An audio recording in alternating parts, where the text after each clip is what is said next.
Good morning, everyone. Thank you for joining us. I know we're earlier than our scheduled 10 a.m. start, so it's great to see people here in the room. Thank you for that. And also to our virtual audience who are joining us, streaming around the world. I can let you know, yesterday I think we had 2,500 people streaming live the sessions. So welcome wherever you are. And obviously, as well as the people in the room, we have people watching live around the world, and this will also be available to watch on demand as well as a standalone session. But this is the Women in Sustainability panel, as you can tell. And you can see all of our speakers. We have their names and their photos, so you can see exactly who we've got here. And rather than me explaining who these people are, I'm going to let them do it in their own words. So why don't we start with Angela? Right, so hi everyone, I'm Angela Hultberg. I'm a Global Sustainability Director with Kearney, a management consultant firm. And I advise companies on their sustainability strategy, sustainability transformation, decarbonizing journeys, etc.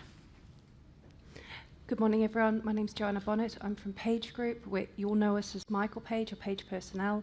So we're a recruitment firm globally. My role there is head of sustainability. That is everything. So from social impact, environmental impact, as well as governance. And in addition to that, I'm also the founder of the Green Jobs Foundation. Hi, I'm Michelle Davies, and I'm a partner with EY. But I'm a lawyer, so I head up the sustainability team for EY Law globally, and I've been involved in the sustainability sector for over 20 years, which probably shows my age. But I'm really interested in what we're going to discuss, because when I first started out in sustainability, I can honestly say that I probably was the only woman really in the meetings that I was attending at that particular point, and I'm really pleased to be here today. Hi everyone, Katie Mills. I head up Zeigo Power, which is part of the Schneider Electric sustainability business, very much focused around using software to aid digitization within the decarbonisation route. So everything from corporate PPAs through to supply chain decarbonisation. I very much look after the techie side and actually came to sustainability later on in my career, so did nothing to do with what I do now when I went to university 15 odd years ago. And have kind of my role has evolved over time as I focus on technology. The sustainability angle has become more and more prevalent. Okay, let's please welcome the panel.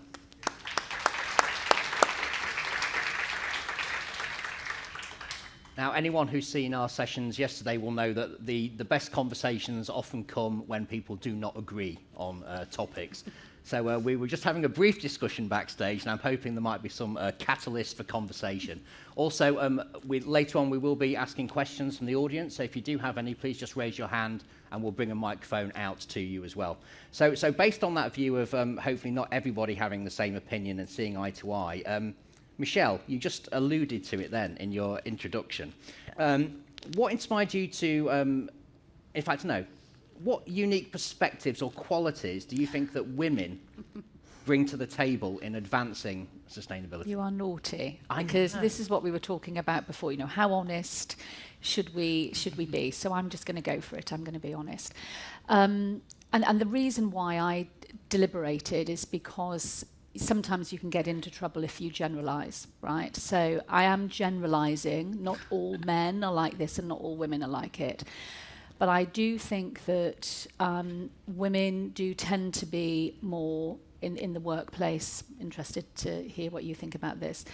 Nurturing, we are very protective, and I think we're also very pragmatic. Just because of what we do in other parts of our lives, we have to be. And so I think sustainability as an area is one which really plays well to women's strengths. Now, when I first started out in sustainability, it was really predominantly about renewable energy. And the reason why there were very few women was because the people involved in renewables largely came either from a finance or an engineering background. And typically, if you look at all the statistics, not that many women compared to men go into those areas. So that's why I was probably, one of a very few women in the room.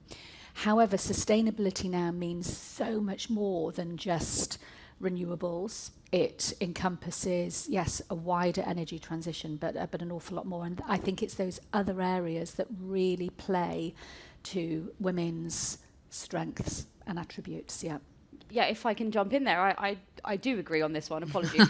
I think it's around emotional intelligence, and there has been multiple studies done actually around the difference between men and women when it comes to emotional intelligence. And I do feel that the sustainability sector lends itself to far greater emotional intelligence because of some of the larger challenges that we're tackling, because of the emotional impact that sustainability has on many, many people. So I think it's only natural that we see probably a growing kind of piece of the employment world that is female kind of coming through. I think I actually read a stat now that in the US, 32% of people working in renewable energy is now are now female, and they are predominantly in sustainability roles. So that is one of the areas where we can start to see more of a shift, actually, and is very kind of encouraging. So, but there's the age-old dilemma of then how many of those women get into the top senior positions in sustainability, and I'm interested to get your perspectives on that. But I think it's not only sustainability as an industry. I wouldn't even say sustainability is an industry. It's part of every industry. Now, when I also, like you, did not come from sustainability. I'm a tax lawyer by training. That was a very short career, granted. But I discovered sustainability while I was in transport. And transport is a very male-dominated industry as well. And the big difference, I would say, back then at least, between women and men were that women were at least curious. You know, I cannot count the number of men I've encountered throughout my career. It's been like, we've been doing deliveries like this for 25 years and it's worked just fine, thank you very much. Yeah. And electrification will never work because, you know, too expensive, won't work if it's hot, won't work if it's cold, won't work, blah, blah, blah. Where the women I encounter were at least like, okay, let's see if we can make this work. So a bit of curiosity, where I think most men were very standoffish for a very long time. That is shifting, though, I will say. And if I look back, I see like more and more of the sustainability topics also, being pushed by men, whereas, 10, 15 years ago, only women were pushing sustainability in that area, at least. So very similar to you, I also come from finance. So I was actually a group treasurer for over 20 years. So I'm actually relatively new into sustainability. And I'd have to say, looking at the audience and looking at everyone I've engaged with within the sustainability ecosystem, it's actually been very refreshing to see a very gender diverse and neurodiverse audience and ecosystem, that there are a lot better gender diversity in this career, perhaps even compared to other careers already and still at play.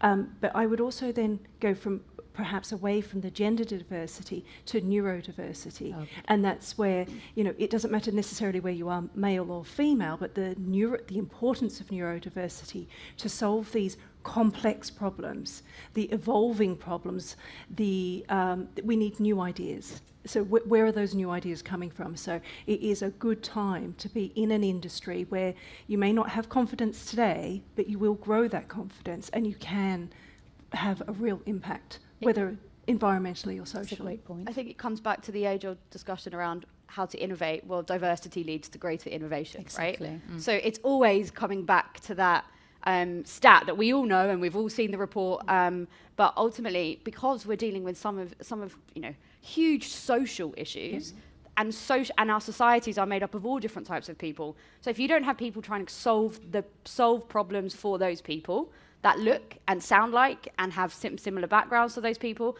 I don't think we ever really do it justice.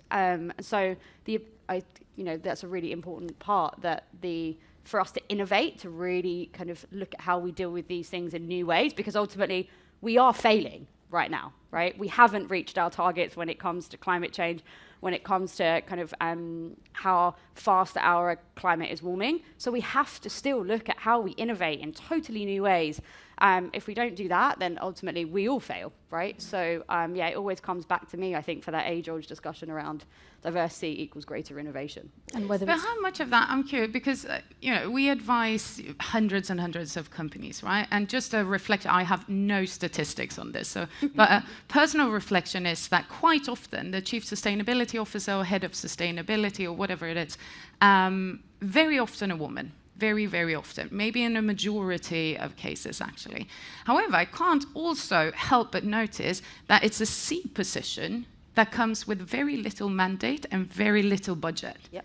And so I'm curious, is it because we have so many women on that specific position that it seems to be the only role in a C-suite that doesn't have the CPO will have resources, the CTO, the CDO, everyone will have. It's interesting. Because the sustainability officer rarely does. But I think that's really interesting, because I think an organisation which puts all of its sustainability agenda into a chief sustainability officer and their role means that what is that person doing? They can only be doing compliance. And so if it is only compliance and they're not responsible for infusing sustainability throughout the entire organisation, which means having a greater impact on strategy, a greater impact on value-driven strategies.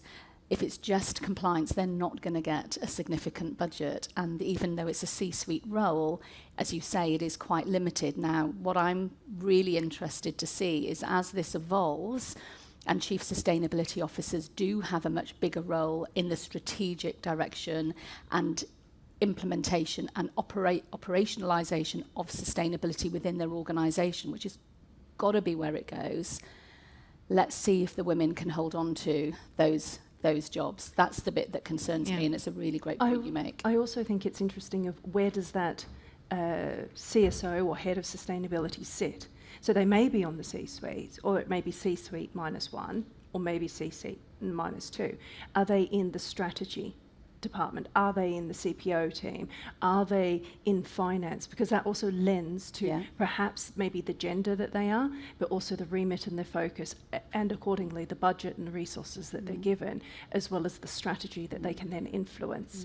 But we've seen a shift here, right? Because it used to be sustainability reported into branding and marketing, which says a lot about how you view sustainability as a positioning exercise. It's, marketing. So I think we are seeing a shift where the sustainability people report into strategy or even into finance. And that's what's new. I'm completely with the only way to reach any type of time, to your point, we're moving so slow, is to embed it throughout the business. The CPO needs to know what he or she is doing. Salesman, everyone needs to know what they're doing to feed into those targets. But it can't be you have, a sustainability lady walking around asking people, like, could you please maybe incorporate sustainability criteria in procurement? Or could you please we need to invest this in renewable energy. It doesn't work. They need to have a mandate also to influence the business strategy, not a sustainability strategy, but a sustainable business strategy. Do you know what I think might speed that up, though? And this is where the law becomes highly relevant. And interestingly, that you said the sustainability officers used to report into the branding and the marketing team. Well, maybe they need to be getting a bit more involved with that team again now. Is the increased litigation that we are expecting to come down the road for any organisation as a result of new directives that are being introduced in the EU, the Green Claims Directive, but just more importantly, greenwashing and the real potential for reputational harm, regardless of whether you're litigated against or not. And it's that, I think, which is going to cause organisations, companies and financial institutions to properly think about actually what is the sustainability officer's role? Is it just compliance, or do we have a much wider remit now? So I think that whole litigation piece is going to take off, and it's going to drive, hopefully, it's going to drive some change quite quickly. I think that piece especially aligns, there are kind of two things that I think about that we have done within the business. How successfully is still to be seen. But ultimately, the question around how do you make sure that sustainability is everyone's problem, right? No matter where you sit within the business or wherever you are, And I remember when I first joined Schneider, which was about 7 years ago now, and I came out of early stage tech, and I thought, I'm going to last for 6 weeks in this business because I've been in startups my entire life. I'm going to hate corporate world. And I'm still there 6 years later, which surprises me more than anyone else. But ultimately, one of the reasons I joined was they had just shifted their remuneration schemes for their executive board. That meant a large percentage of their bonuses was now tied to our sustainability strategies and our sustainability targets. That totally shifted the way everyone. Now, I'm not saying that everyone needs to go out and tag it onto your bonus structures, but ultimately it was one of the biggest catalysts I think we saw for everyone caring about it, because now everyone across the business, whether you are the CEO or whether you are working in one of our factories, part of your remuneration, is tied to our sustainability strategies, and that has made a big difference and a big shift in the way everyone views it. And I actually, the kind of your point around litigation is a really interesting one, because how I've seen the conversation shift has gone from, okay, well, what's it going to cost us, to actually, what's the business risk if we don't do this? And that shift is a huge kind of important piece for anyone to make it, this, we have to do this. This isn't a marketing strategy. This isn't a branding exercise. There is significant business risk if we do not deal with these things, and not just kind of in our direct business, but across our entire supply chain. We've all seen that in the last 18 months, right? The pressure that we've had on supply chains, because we aren't thinking about sustainable supply chains in the way that we should be. So that business risk, I think, is becoming more and more prevalent, as you'll see with kind of greater. If you don't want to say it, though, I will say it. You should all tie bonuses to Agreed. sustainability performance. I'm glad you said it. I was enjoying the conversation. Sort of thing. Right, okay. I feel like we steered off track. Yeah, almost. I know, I've been making notes. It's been fantastic. Coming back to a couple of points you made there, you're talking about curiosity and diversity, how important that is. One of the sessions yesterday, we had a speaker saying that we need more creativity, or we need the creative types, creative industries involved in the solutions. And it was an interesting discussion between, almost like a payoff between creativity and science. And this person was saying that science was not necessarily going to solve the issues, but creativity was. I just wondered what you thought about that. I think we sometimes wait for science or technology to come save the day, honestly, that there will be some great innovation down the line that will, be net zero and save us all. I think science is not the problem, and tech is not the problem. We are extremely creative, everyone. It's deployment, it's execution, it's taking the best available option that exists and deploying it and scaling it and working to make it better.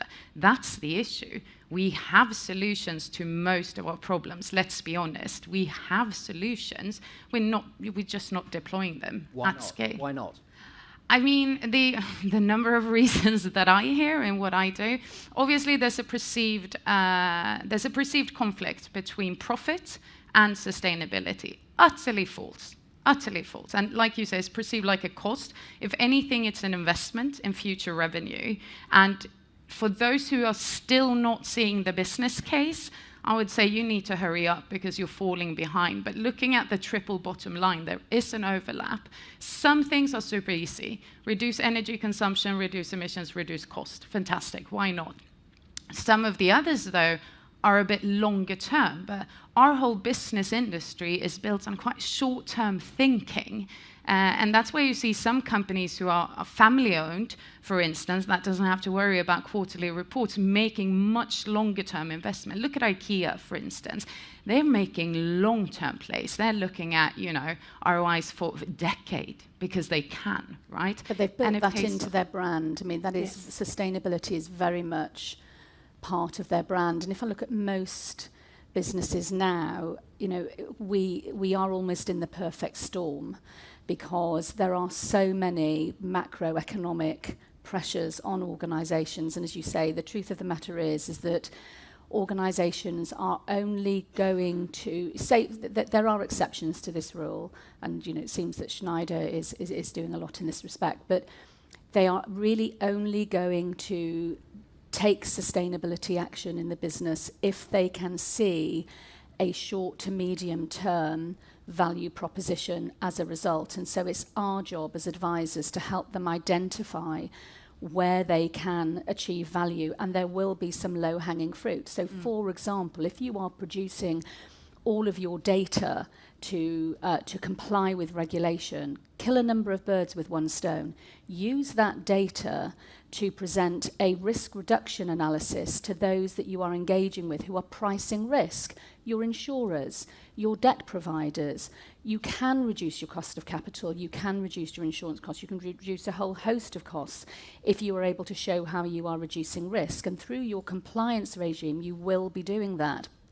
So I think it's about identifying value triggers and helping clients understand how they can achieve those through sustainability. We just are where we are at the moment, but I completely agree with you. For long-term value, you simply will become a stranded asset. Institutional capital at some point in time will cease to engage with you if you are not showing progress against a transition plan or strategy of sorts. As will customers and everyone else. I think it's also that, right? It goes real quickly from just being a late adopter to being completely irrelevant. But it's also about redefining how do we measure value. And this is another area where I think women actually tend to see the bigger picture sometimes. Because we're not going to reach any 2040 net zero targets using business case evaluation models from 2010. How do you put a value on sustainability? And more importantly, how do we put a number on the cost of inaction? What's the value of attracting talent? That's never part. I haven't seen one sustainability business case that has, how will this impact our ability to attract new talent? How will this impact our ability to do this? What are the direct cost drivers and the indirect ones? So I think we also need to reframe how we measure. I'm just going to make one quick point. I was with Heavy Industrial just last week, and they were saying we have to change our we have to operationalize sustainability, and we know what we produce is going to have to be sustainable, but how we produce it is going to have to be more sustainable, because the processes we use are just so dirty, and we can't attract the best talent. Yeah. So you're the expert on this. So this is definitely what we're seeing within our organisation, and there's regional nuances on this, but the heavy industries, the oil, the gas, the mining, they are having trouble getting the talent in, particularly at the graduate level, and so this is sort of a multiple problem. They can't get the talent in. And they're losing them, Joanna. They are losing them, and so we also need the talent in the renewable spaces or the clean energy spaces. Beyond that, we've got a lack of skills feeding into that talent set. So there's a lot of work happening in the green skills movement, getting the various skills in the pipeline through schools, getting children into STEM, understanding, well, if you care about the environment, this is your career pathway. So now that suddenly talks about training teachers who do career coaching for 16-year-olds in a very different, subtle way to say, actually, this is a career, and it's a really important career, it's an exciting career, and this is a career that you want to be part of. And making sure that that's happening in every classroom across the country. I'd say we need to go further than that, though, and actually introduce sustainability from reception onwards, so that it is infused into all of our education. It's not something, in the same way that we're saying it's wrong to put all of sustainability within a chief sustainability officer. It needs to be infused throughout the business. We need to infuse it throughout our education system, so that it's not just pocketed as a GCSE or an A-level. Correct. So when we're talking about actual talent attraction, so people in the marketplace, job seekers and employers, and how do they engage and connect, we are seeing employers engaging in a very different way. They are changing their messaging around, well, yes, we're a great brand, this is what we do, this is what we build. This is our culture. This is our DE&I policy. This is our sustainability policy. Because if you're looking at that new job, you can go on the website. Who are the management? Can I see me? Is there a future here for me? So it's really, really important for any company to think about their DE&I. What does that look like? And if it's not perfect, because not every company has a perfect portfolio, well, what programs have you got in place to get to the place where it should be? And as a job seeker, that people want to see that.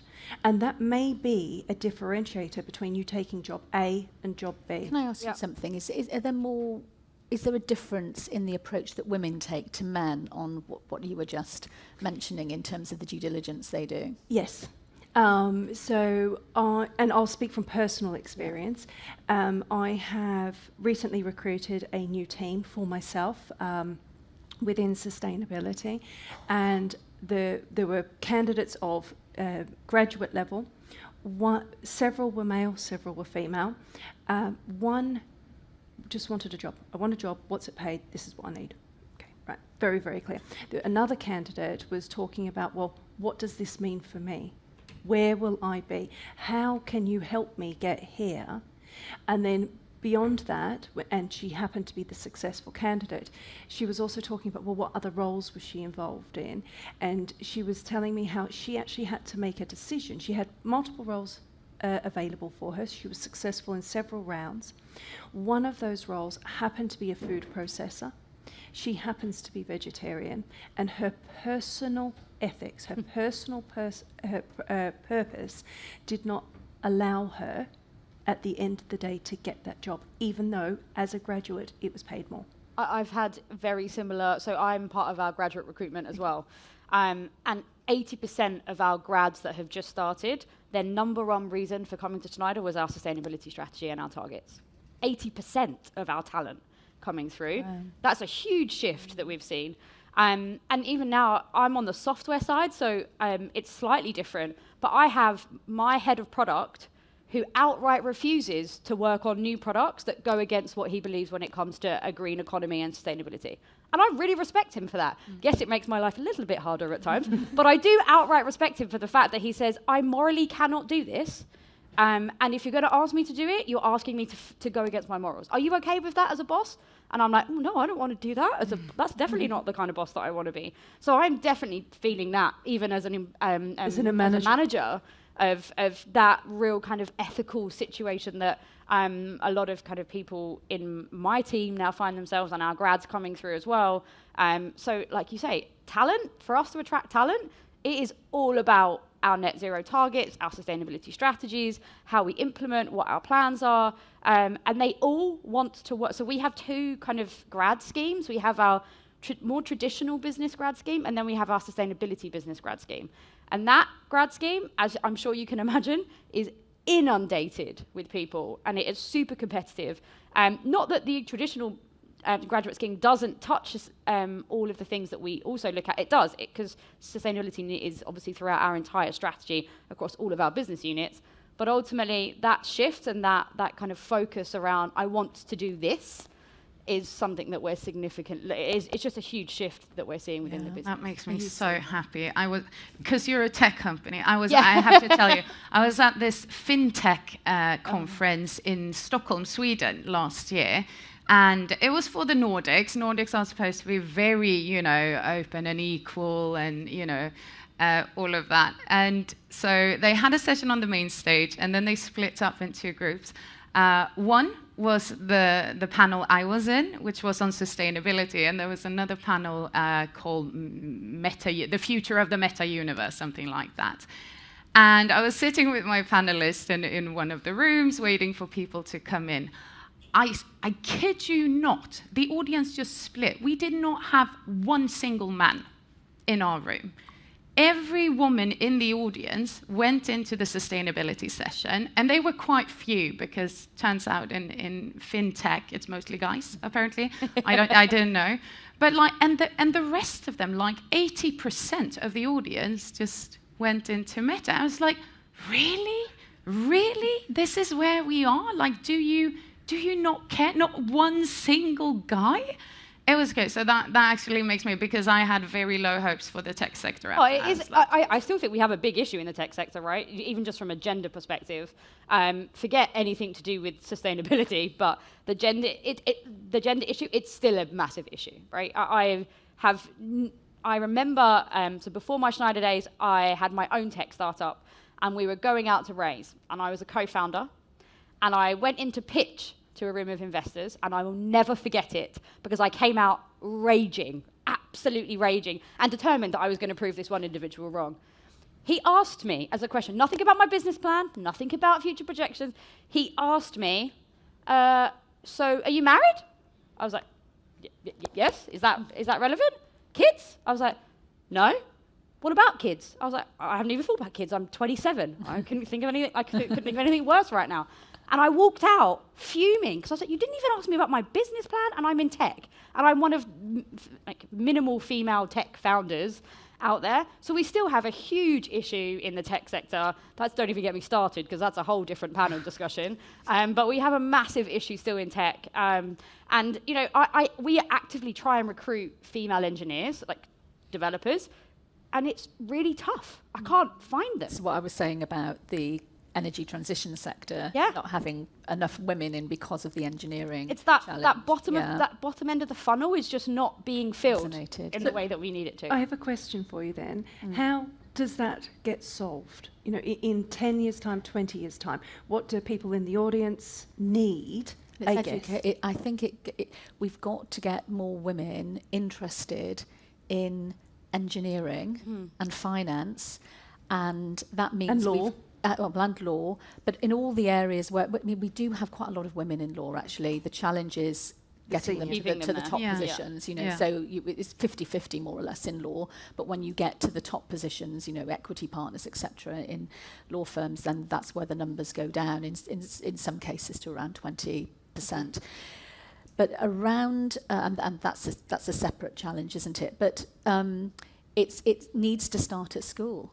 So women need to see engineering and finance, but in particular engineering, as a career option. And for whatever reason, it's not happening. And it is a big challenge. And it still exists within clean energy. I hope that because clean energy is now subsumed in this wider sustainability, I know you say sustainability shouldn't be treated as a sector, as it were, and I agree, it should infuse absolutely everything. But now that it's part of something much wider and it isn't sort of pocketed off as a particular thing, I'm hoping that more women will go in, but it needs to start early in school. So I think we lack role models as well, right? Like, we totally lack female role models.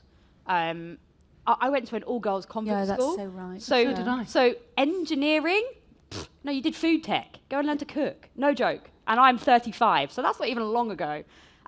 So I had no role model. I had no role models in tech. I fell into what I fell into, if I'm being honest, coming out of university, by being curious. Your point, right?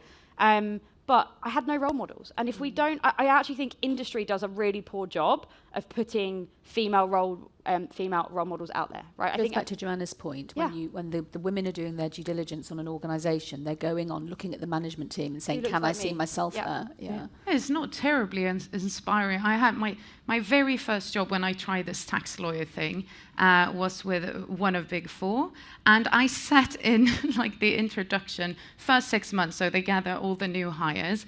And the partner in charge of diversity inclusion came on stage and talked about their fantastic program, and how they had increased from some percent to some percent of female partners in X number of years. And I just did the math real quick. I'm not terribly good at math, but still in my head. And then I couldn't help myself, so I'm like, sorry, just so you mean that if we keep that pace that you're so happy with, we'll reach 50-50 by the time I retire.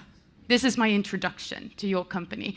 And you're telling me on my first month at the job that when I retire, we might have 50-50 women and male partners. It's insane. And he was very proud of their achievements. So it's not terribly inspiring, is my point. Yeah. And I think also it's not only about having an interest to go into engineering, it's how it's presented to create that interest, but it's also how you once you get there. I don't know how it's here, but I come from Sweden, and I mean we have really good engineering schools, many of them very known for not being a terribly, inviting environment. For women specifically, and some start, some leave. Women have been in a majority at the law faculty for at 70% for decades. decade, it doesn't help. There's still a minority when it comes to equity partners at law firms. So I think it's also about how do we keep them there? Why would I even start training if I know I'm going to leave after a while? Like, why would I even start that education if I know that is a short-term thing? I'm not going to be happy at work. I wouldn't. It's a waste of time then. So how do we keep women in? And one thing is make sure they know they can reach the top, make sure they are, to your point, reflected. And I think most industries have a long way to go. I also think it's how we as society view careers, because if you look at particular demographics, females tend to have a breadth of career. We've changed careers. You know, we all trained in one thing and now we're doing perhaps something different. You know, others need flexibility. Well, what does that look like? You can still have a really rewarding career, but maybe part-time, rather than perhaps the 9 to 5, Monday to Friday at the desk, and you're going up one corporate ladder. As that becomes more commonplace, that will be accepted. And so there's a big industry, particularly in Germany at the moment, the gig economy, actually in IT and tech. Yep. And they're getting paid very, very good rates. But it's about that flexibility. And some of this also comes from COVID, working from home. Where can you work? What do you need to be in the office 5 days?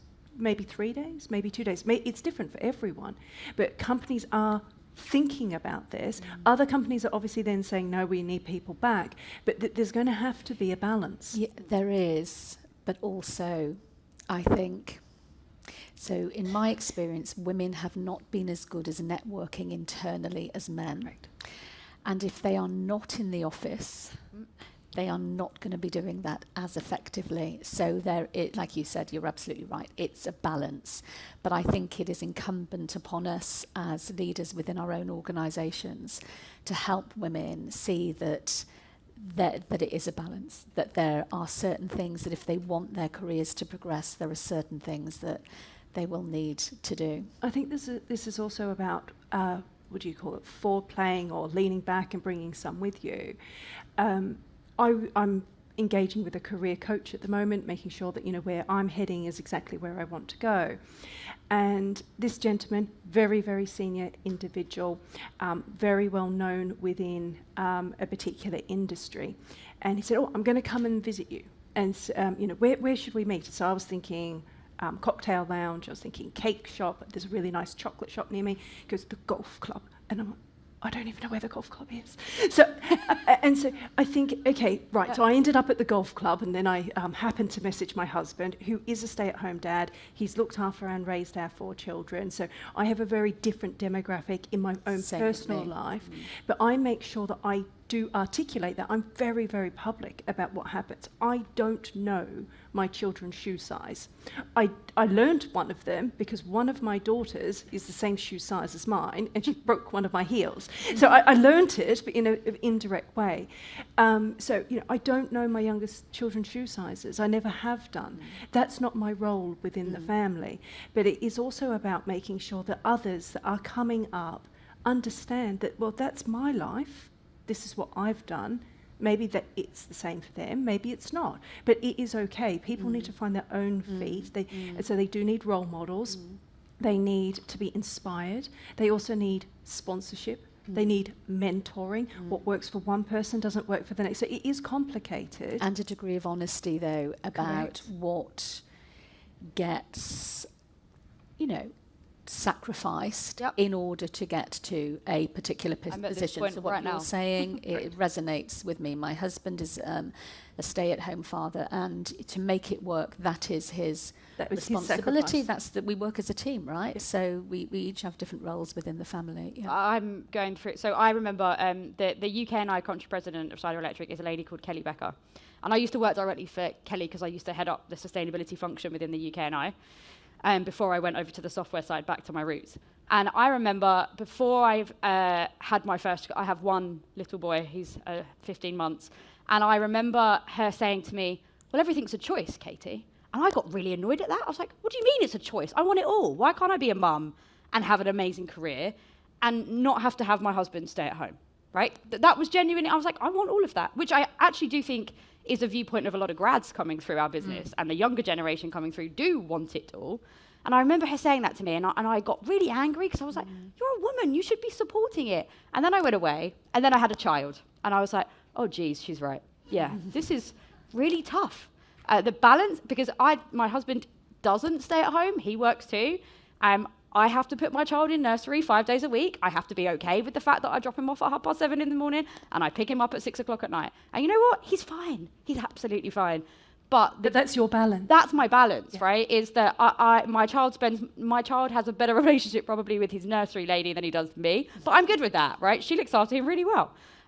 But the ability to learn to balance, I think women are much better at in many ways. Because we have to. But I think this really annoys me. I hate this concept. Have it all, to me, seems a lot like we are now allowing you to also add a full-time career.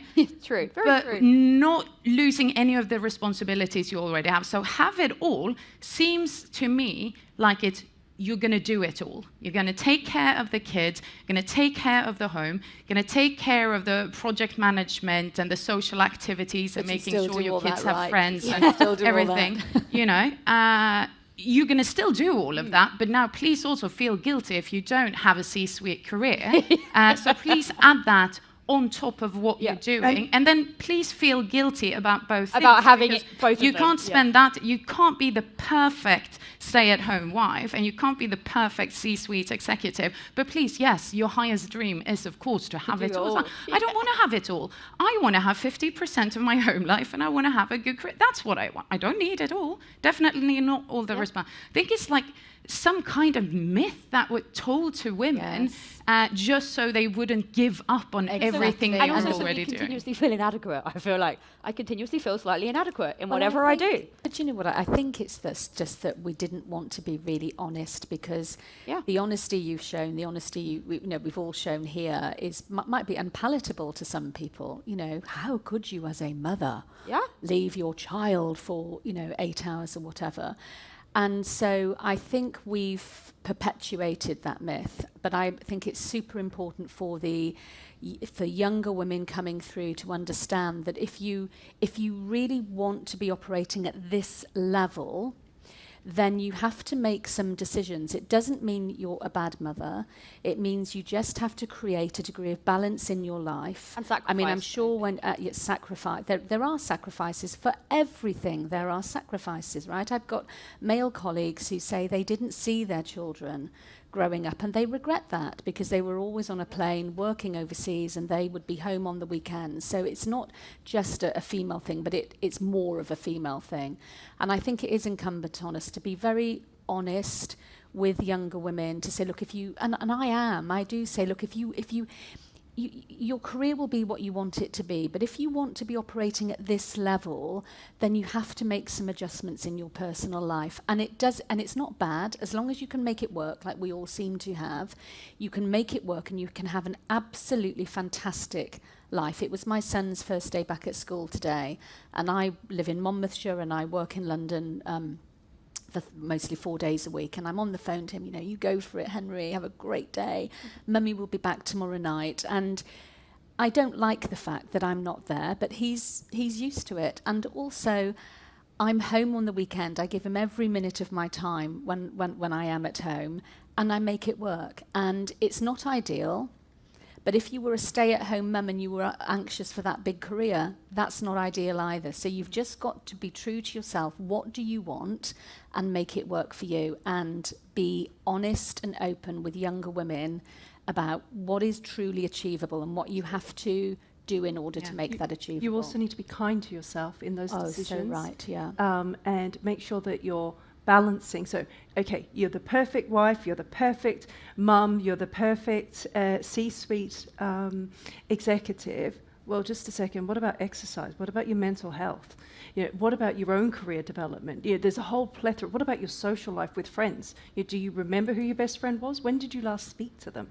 So I think there is a balance there. And it's not just a female balance, men need to make this balance as well, but it is about a partnership with whoever your partner is or isn't. It might be your dog, so you've got to work out what it is you want, and just be kind to yourself. Work out what you are prepared to sacrifice or not. If you want a little bit of everything, well then maybe you're not climbing Mount Everest, but maybe you're in the foothills. Yeah, that's such a good point. I think just about being kind to yourself. the difference between men and women in this case, I think, is just the guilt.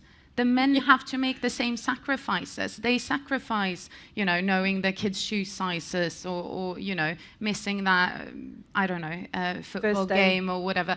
But it's the guilt, right? The internalized guilt, but also the guilt from externally. It's like, why are you not, the bad mom thing. Did you find a change, though, in how your male colleagues feel about a lot of this as a result of COVID and being at home for such a long time? Because I've been a lawyer for over 30 years.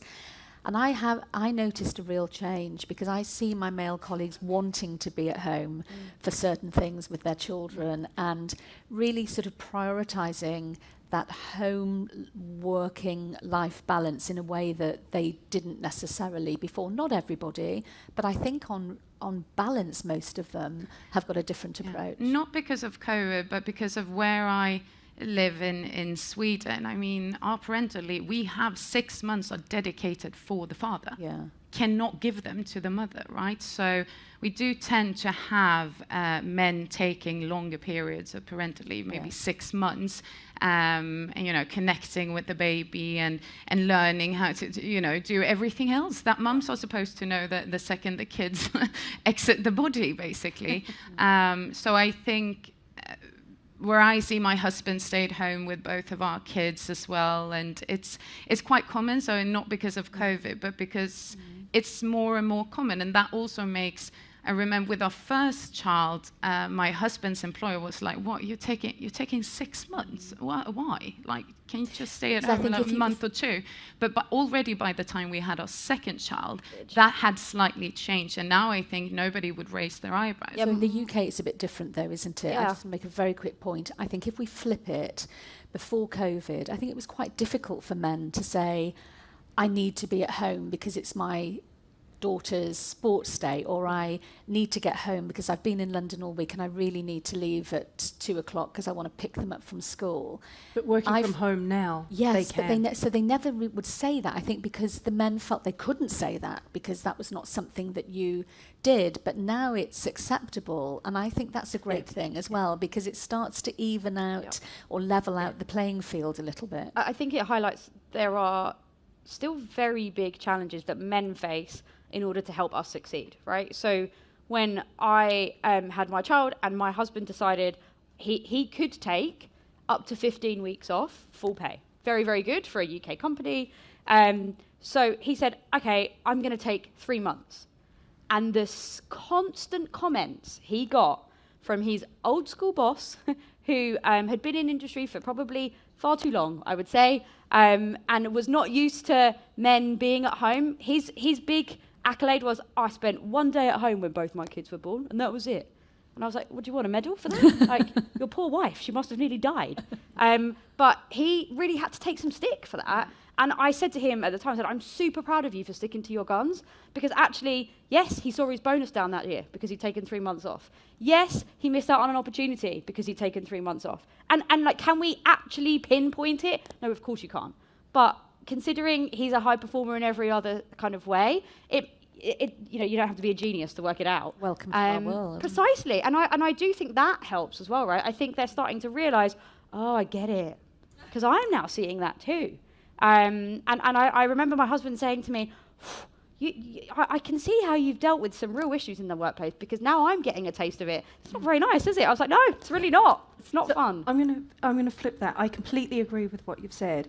So I also think women have a role to play in normalising the conversation. So my example was when we had our 4th child. I was back at work at 4 weeks. That was my choice. That was our family's choice. Now, my husband was taking our 4th child to get an immunisation vaccination. And I was in a board meeting in Birmingham, so not even in the same city, and I had my phone on. Everyone knew that I would obviously return from maternity leave, Anyway, I saw the healthcare calling constantly, and I thought, oh my God, my son has just died. He's just had a vaccination and he's just died. So I excused myself from the board meeting, took the phone call. They were calling to find out if I gave permission for them to vaccinate my son, because it was my husband taking the child. My son is 8 years old. This is in the NHS here in the UK. That nurse will never call me again. She was not, she heard a lot about diversity that day, because I imagine for those that have just vaccinated children, the women, if you turn up, they don't call your husband. No. So why on earth did she call me? I'm going to have to jump in here, not because I've got anything against vaccinations, but we are very quickly running out of time. It's been a fantastic conversation. It's been great to just let you run with it, which is what we talked about. I want one final piece of advice, one takeaway for people joining us today in the room and online. And very briefly, please, each of you, what advice would you give to any woman looking to have a career in sustainability? I'll start with Angela.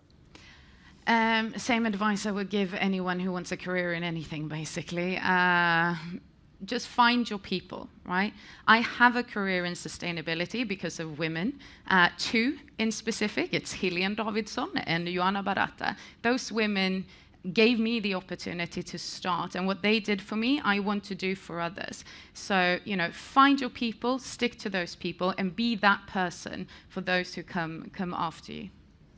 That resonates with me, but I would also say find mentors, not just one. You need multiple ones, because one may be talented in one subject, one will be your ear in another subject, one will be your shoulder to cry on in a different subject. So find a range of mentors, of people that inspire you. You could do the direct approach and ask for it, or maybe it's something that develops over time and is far more informal, but a relationship will be struck. So get mentors and get several of them. I'm going to ask you to be my mentor. I would say be true to yourself. Be who you are. Don't try to be somebody else or pretend to be somebody else. Be authentic. I hate that word, but be true to yourself. And work out where you can really add value and be impactful. It's all about enjoying what you're doing. The more you enjoy it, the more successful you will be, and you won't enjoy it if you're trying to be somebody that you think other people think you should be.